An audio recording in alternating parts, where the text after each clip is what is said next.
chẳng như khơi miên tục rồi tục có chọc để bây mà hai chị miên nhiều có thay mơ cát mò này bà của cát mò tụi cha mơ cát mò anh miên quạt tụi trai man này trai nơi nơi nấy ta một phe trai đại về ai mình chỉ thóm với tôi thì nè để cho quạt tụi lên như thế này bà hay miền hàng mũi tên nè tôi tên nơi này thường thì hai chẳng hai tên đây chẳng hạn là Hello.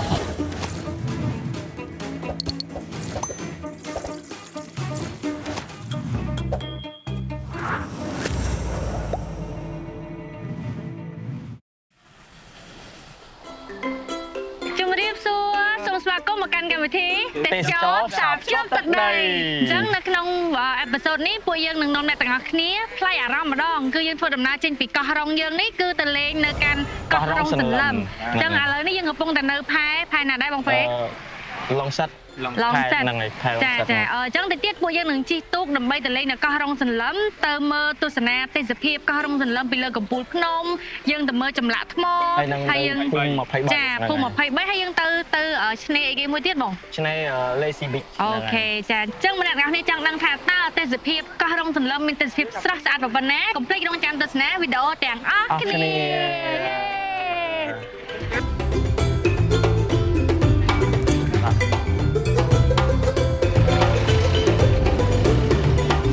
តាមដឹងមកគឺកោះរងសន្លឹមគឺជាចំណោះឲ្យក្រុងកោះរងហ្នឹងហើយគឺដូចជាឃុំរបស់កោះរងអីអញ្ចឹងដែរណាអត់ច្បាស់តែគាត់តែដឹងថាកោះរងសន្លឹមនេះគឺមីកជាមួយនឹងនៅខាងកោះរងហ្នឹងហើយព្រោះខាងកោះរងយើងមានក្រុងហើយបកកើតជាក្រុងអូបងអូគេបងអូទូកហ្នឹងទូកថាបងប្រធាននេសាទគាត់នេសាទគ្រឿងសមុទ្រនៅនឹងថ្មីស្រស់ណាតែជាក់ស្ដែងតែពិតយើងនៅលើទូកនេះគឺយើងអាចស្ទូចត្រីខ្លួនឯងបានដែរតែយើងដល់ណាឯងពេលនោះគឺយើងកាន់តែគៀបភូមិ23ហើយភូមិ23តែនៅលើកោះរងសន្លឹមដែលយើងនិយាយពី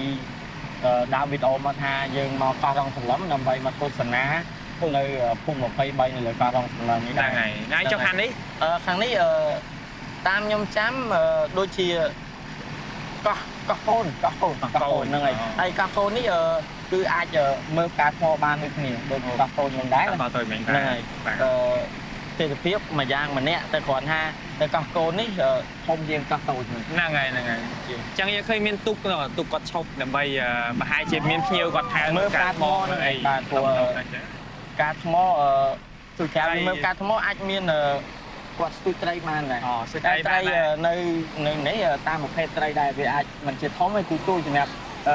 ទេសចរគាត់ស្ទូចលេងអញ្ចឹងណាបាទហើយមានhàngមួយទៅនេះស្ទូចទៅហ្នឹងហើយឃើញគេហៅចង់ហៅទៅដែរHello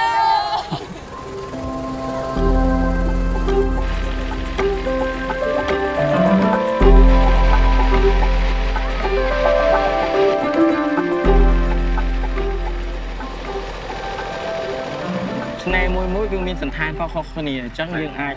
បដូរអារម្មណ៍ឬក៏ចង់ដឹងថាឆ្នេរមួយមានអីអញ្ចឹងមានប្រជាជនរស់នៅមានដូចជាបឹងកាឡូមានអីអញ្ចឹងប្រហែលខុសគ្នាច្រើនមែនទេហ្នឹងហើយអញ្ចឹងធ្វើឲ្យ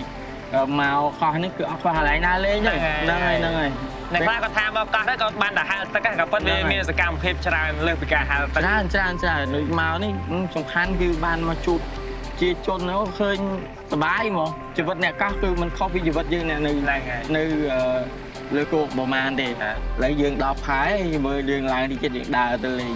ថ្ងៃនេះគឺពឹងពាក់លើកាហ្វេបាទនាំដើរឥឡូវយើងដល់ហើយយើងត្រៀមខ្លួនដើម្បីឡើងទៅមើលកោះកោះរងសន្លឹមភូមិ23នេះភូមិ23mấy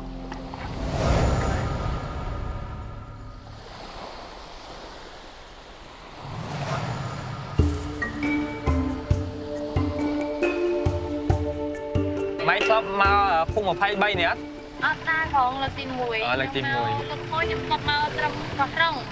ចាតែបានដែរមកដល់រងសន្លឹមហើយក៏ដែរបានមកដល់ភូមិ23ហ្នឹងដែរចារត់ថាឲ្យដែរតាស្មៅហ៎លើកទី1នេះខ្ញុំលើកទី1ហ្នឹងឥឡូវដល់ភូមិ23ឥឡូវយើងកំពុងតែធ្វើដំណើរ